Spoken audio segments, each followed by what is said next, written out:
ไหนพี่น้องรัสเซียหอมอยู่นี่ทึกไหน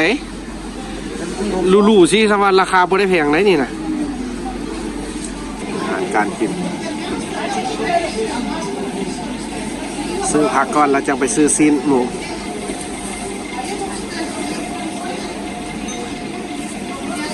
как дела? Нормально, да? Нормально. Очень хорошо. Очень хорошо? Да, А все почему хорошо. очень хорошо? Давно не видно. Да, давно не. Надо было домой. Лаос.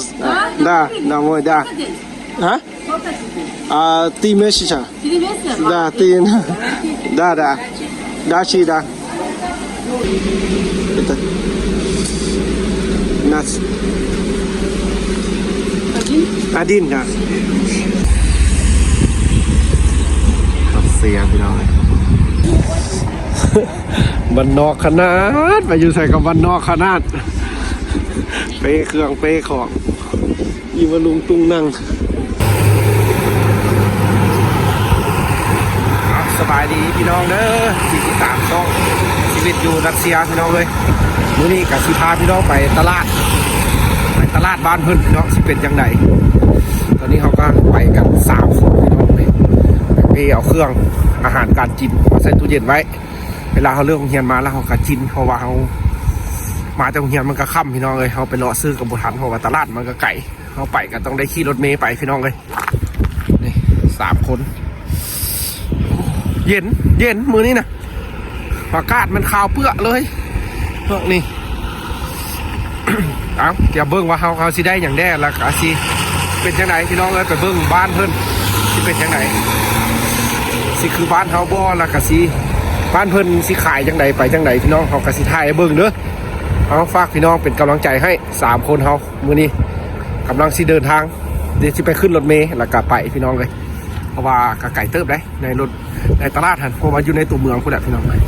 กลางเมืองเลยตลาดสดลือนักพี่น้องเลยภาษารัสเซียเพิ่นจะว่าลือนักตลาดสดก็ไปเอาอากาศยังตอน3 โมงแรงสดเลยนี่เย็นจี๊ดพี่น้องเลยเบิ่ง3 คนเขาสิเป็นจังไหนเด้อณชีวิตบ้านนอกบ้านนาพี่น้องเลยคำเป็นไทยบ้านเพิ่นนี่ส่วนใหญ่จะโบไปได้พี่น้องตลาดสดคนรัสเซียแท้ๆโบไปส่วนใหญ่จะเป็นคนอัน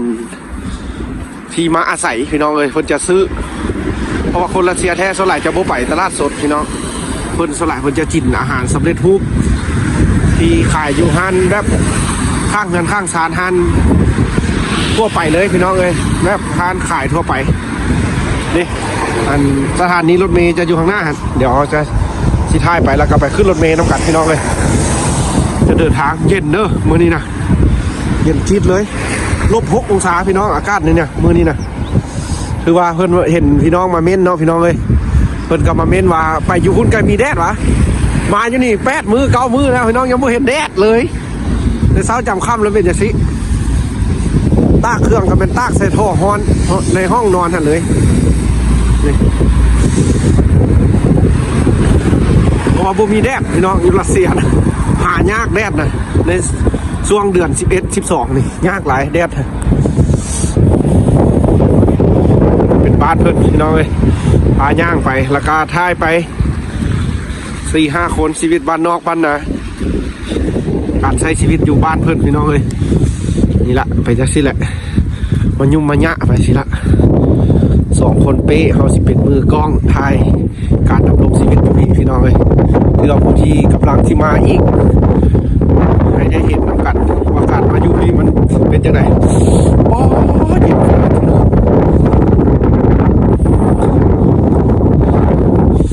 เย็นอีหลีเลยเย็นแนบถึงกระดูกเลยพี่น้องเย็นขนาดสุดๆเลย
นาดินครับ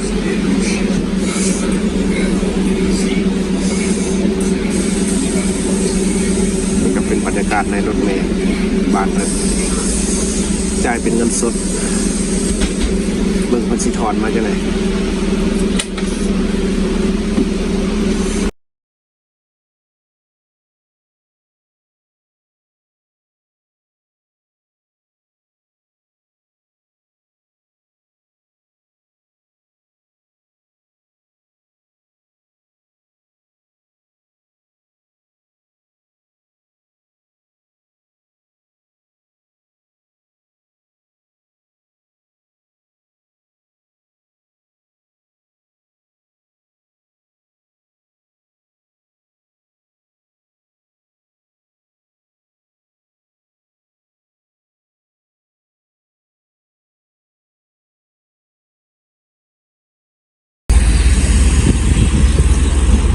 เสียพี่น้อง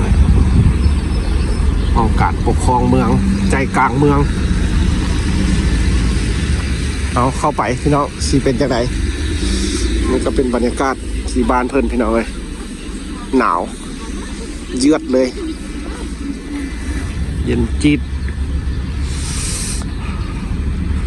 คือว่าเป็นคิวรถเมล์สิว่าคิวใหญ่พี่น้องอยู่นี่นะเพราะว่าจะมีของขายหลายอยู่นี่จุดใจกลางเมืองว่าซั่นซะพี่น้องเอ้ยจุดใจกลางเมืองเลยนี่ก็เป็นวิวเมืองจุมเม่นพี่น้องเอ้ย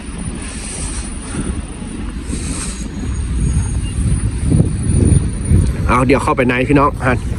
ตลาดเพิ่นก็จะเป็นแบบนั้นเลยพี่น้องเอ้ยบ่ได้ขายอยู่กลางแจ้งเลยพี่น้องมันจะเป็นอยู่ในห้องโถแบบเป็นใหญ่ๆแล้วก็ขายอยู่ในหั่นขายอยู่นอกสิบ่ได้ยืนสิได้โดน เย็นพี่น้องเอ้ยคนเย็นผู้ใหญ่อยู่เดินโดนได้ดอก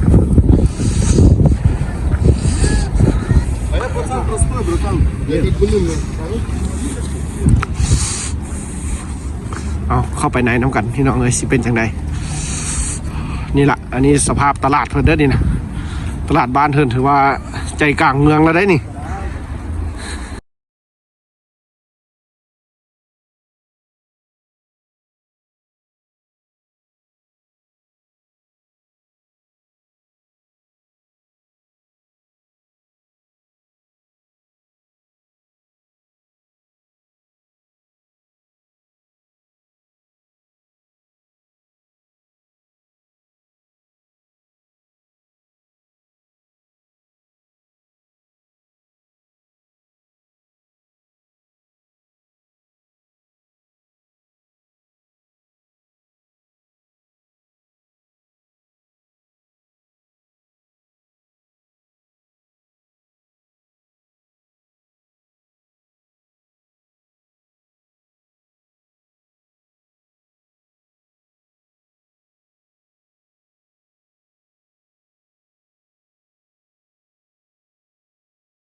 การกิน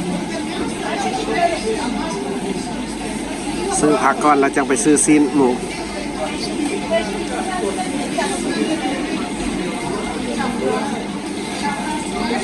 ปอม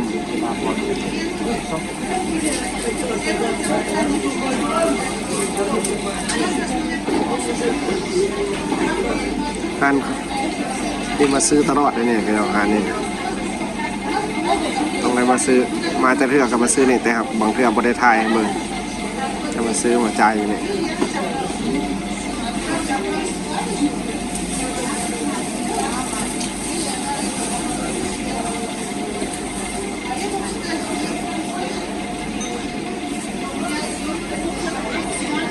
จ่ายง่ายเนาะเอาเนี่ยใส่ถุงพายถ่ายเอาพี่น้องเลยชีวิตอยู่บ้านนั่นเอาย่างต่อจากเดียวล่ะ Нормально, да? Нормально, очень хорошо. Очень хорошо? Да, все хорошо. Очень хорошо. Давно не видно. Да, давно не Надо было домой, Лаос. Да, домой, да. А? Сколько тебе? 3 месяца. 3 месяца? Да, ты. Да, да. Дальше, да.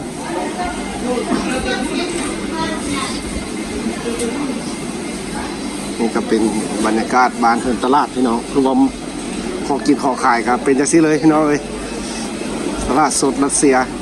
เดี๋ยวสิซื้อเอาป่าพี่น้องมานี่ซื้อเอาป่าจะเป็นป่าแซลมอนกับป่า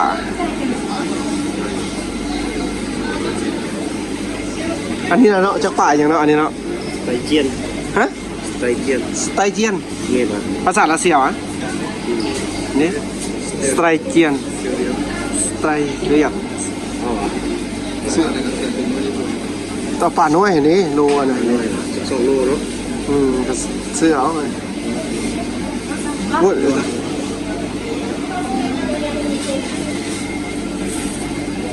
ปลาแซลมอนเพิ่นน่ะบ้านเพิ่นบ่คือเพิ่นนำเข้าเนาะปลาแซลมอนนี่ก็ได้พี่น้องเนาะปลาแซลมอนนี่เขานำเข้าบ่เนาะอันนี้ปลาหยัง แซลมอนเหรอ แซลมอนใหญ่กว่านี่อ๋อคือตัวเขาเลยนะ แซลมอนเสือ โลหนึ่งสองสามเท่าไหร่ครับ1,350 รูเบิล โลหนึ่งไหนผมเป็น โลหนึ่ง300,000 ปลายเกือบ400,000หมดได้นี่400,000 ปลายมีไข่พร้อมเนาะ ตัวนึงจากโล4-5 โล โลหนึ่ง400,000 ปลายตัวหนึ่งมันสิล้านปลายเงินพวกนั้นนี่นะ ผมว่าตัวนี้แพงตัวนี้ อันป่านี่เห็นเขาไปเอ็ดอันชิปจินคักได้เพิ่นเอ็ดอยู่เมืองไทยครับป่านี่ได้เรื่องเอาป่าน้อยพี่น้อง2 โลเอา2 กิโลซื้อป่าได้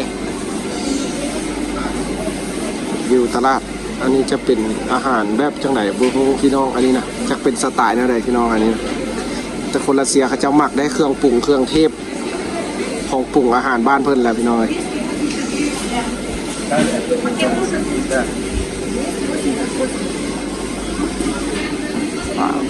ปลาแซลมอนเนาะ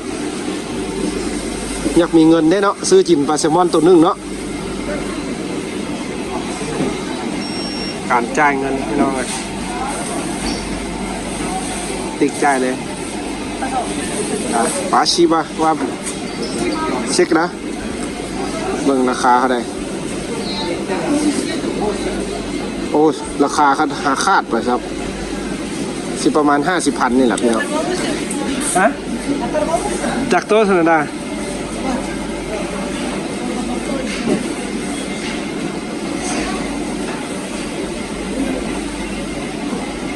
เอาถ่ายเบิ่งยาวๆพี่น้องเลยเบิ่งให้คุ้ยตลาดเพิ่นก็กว้างใหญ่อยู่เด้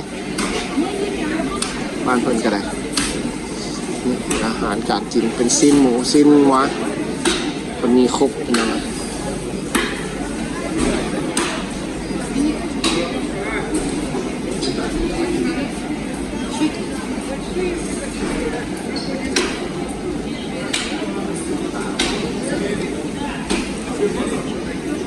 ่ก็จะเป็นซีนหมูซีนหัวนะซีนกับเป็นซีนก้อนซีนขาเนื้อไอซีนจะเป็นออกข้างซีนข้างตามข้างซีนสดๆ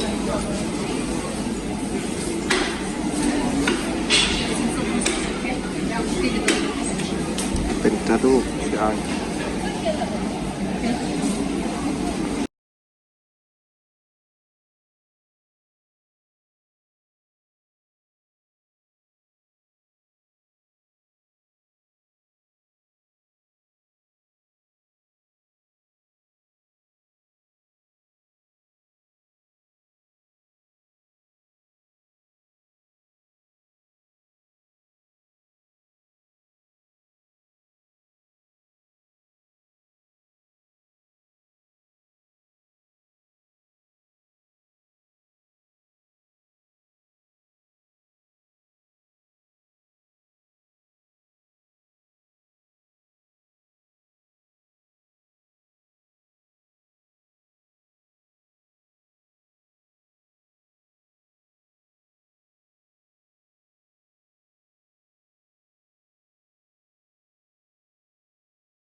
บ้านนอกขนาดไปอยู่ใส่กับบ้านนอกขนาด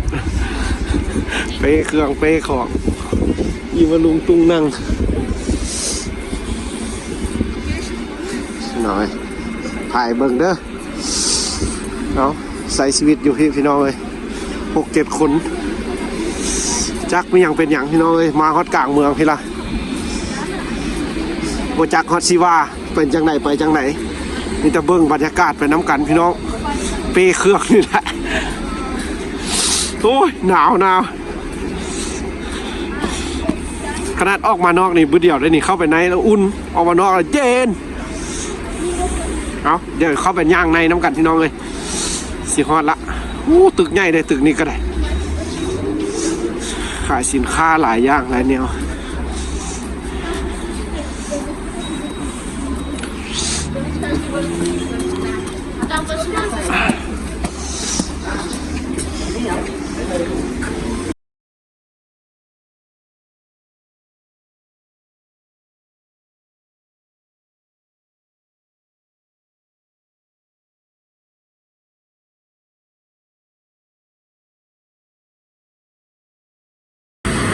มาแต่กับ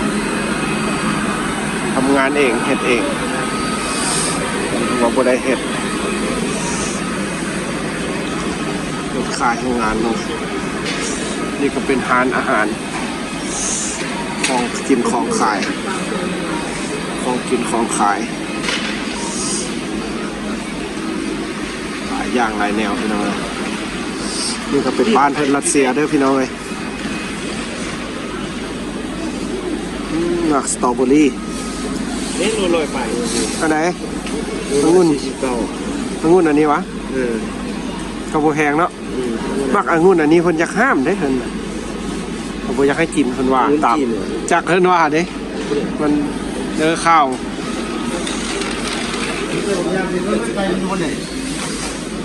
ไปย่างป้าเบิ่งผักคือว่าคักขนาดนี้ป้าระบบนี้คักเนาะไหนพี่น้องรัสเซียหอมอยู่นี่ทึกไหนลู่ๆสิสวัสดิ์ราคาบ่ได้แพงไหนนี่นะมันใส่อบควันให้พร้อมนี่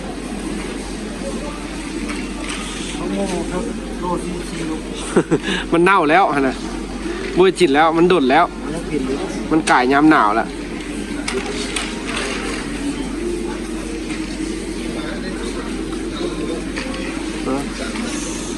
กำลังมานี่เด้อนี่ฝาก FC ทางลาวเบิ่งเด้อหั่นกำลังสิลงคลิปให้เบิ่งนี่การออกตลาดรัสเซียนี่เลาะบ้านเพิ่นพี่น้องเอ้ยคนบ้านเพิ่นกินกับคนบ้านเฮากินต่างกันขนาดเครื่องของก็มีของกินของขายหลายอย่างอย่างไรซอกเอาเข้าเด้ซอกซื้อเอาเข้าเจ้าไว้ไปโหตลาดบ้านเพิ่นพี่น้องเอ้ยสดๆอยู่รัสเซียความหนาวแล้วมันสุดยอดพี่น้องเข้ามาในสิละเอาไข่ได้น้อยนึงจะน้อยไปหนาวอีก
เข้าห้านบ้านเพิ่นพี่น้องเอ้ยเบิ่งสินค้าอาหารซอกซื้อแนวอยู่แนวกินพี่น้องเอ้ยอยู่ตลาดรัสเซียหาย่างเบิ่งพร้อมพี่น้องเอ้ยซื้อก็บ่ได้ซื้อหลายเฮาก็เลือกเบิ่งแต่อันที่แบบมันบ่แพงพี่น้องเอ้ยอันบ่แพงแล้วเฮาก็ค่อยซื้อเอาตอนนี้เฮากำลังเลาะซอกหาอาหารการกินพี่น้องเอ้ยฝากพี่น้องเป็นกำลังใจเด้อชีวิตใส่อยู่รัสเซียนี่พี่น้องเอ้ยเป็นแนวใด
ป้ามาเห็นโซนเหล้าโซนเบียร์พี่น้องเอ้ยนี่ลึก